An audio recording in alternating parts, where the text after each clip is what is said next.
always been very proud of the fact that we've been Portuguese, or that we are Portuguese. He grew up in a very Portuguese community.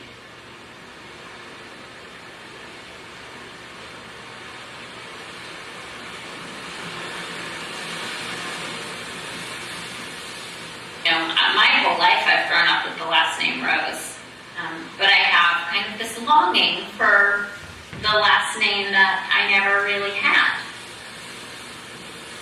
Well, like anyone, I got my last name from my father, but my last name isn't actually what it should be. Essentially what happened is when my family immigrated to the United States, my ancestor's last name was changed from DaRoza to Rosa, R-O-S-A. My name is now Alexandra Rose, but had it not been altered through the process of immigration and bureaucratic mistakes, it would be DaRoza, Alexandra DaRoza. So that is a very unique Portuguese word because it refers to a feeling of longing for something that is gone and you're never going to get back, but almost something that you never had in the first place. I knew almost nothing of my father's childhood. I knew he had been poor in Portugal. I knew he had gone to work at the age of 8. I knew his father had been a cobbler. That was about all I knew of his early life. He never talked about Portugal. It was as if his life had started when he came to America. Whatever happened before that had been erased from memory.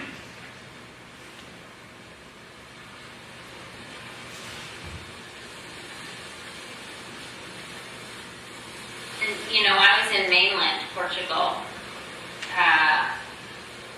which is not where my family's from. My family's from the Azores.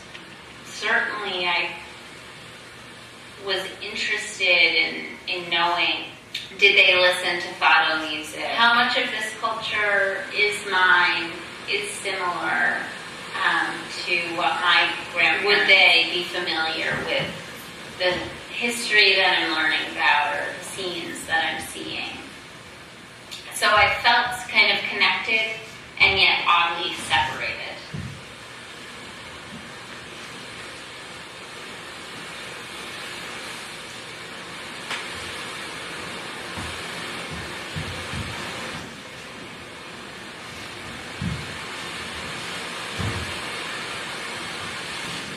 We call this a Portuguese gate, the ranger said, laughing. I gave a start. It was as if I had been unmasked. There was no way he could have known I was Portuguese. I had traveled 3,000 miles trying to outrun that word, and here it was waiting for me. It was eerie.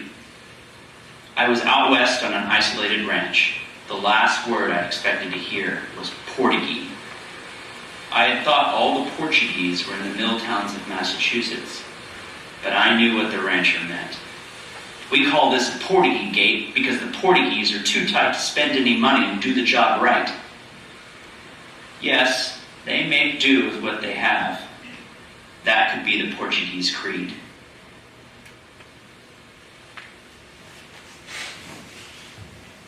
Because I think it deals a lot with the way that people perceive how someone should look from Spain or from Portugal or from Italy.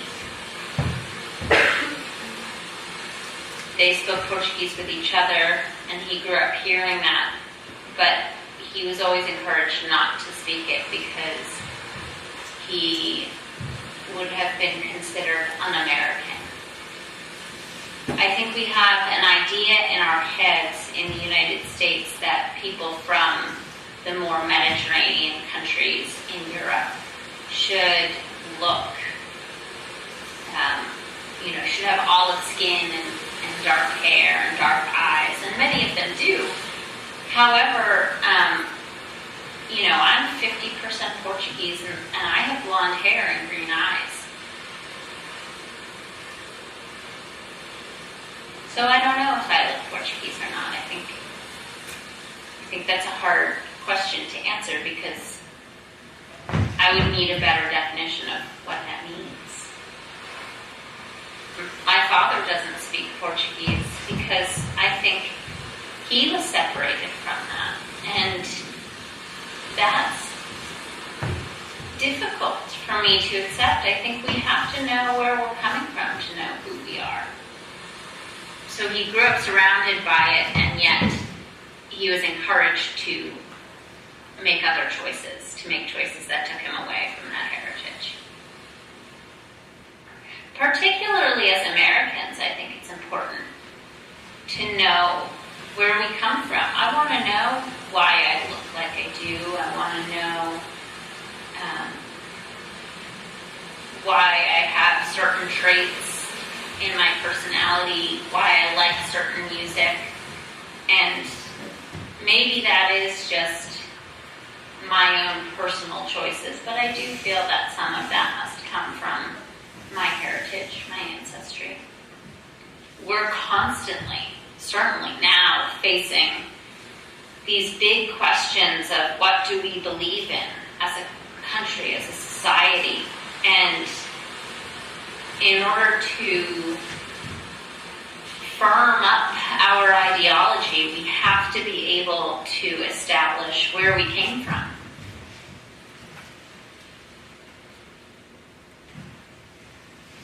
So I've always been drawn, and I grew up in Rhode Island, around the ocean. So I've always been drawn to the ocean.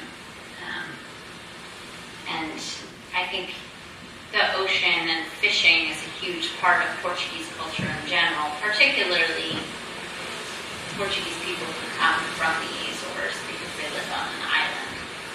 Also, the history of my family is connected to the whaling industry. That's how a lot of Portuguese immigrants came to the United States. In some ways, I feel very connected to it. And in other ways, I feel like I just don't know that much about it. And that makes me a little sad. So that's what Saudade means, but also what it means to me. The Portuguese are the unknown people. We are lost in this vast country. Nobody knows we are here. To be Portuguese in America is to be a stone dropped in the middle of the ocean. It sinks beneath the waves and vanishes without a trace.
Saudade is a very unique Portuguese word because it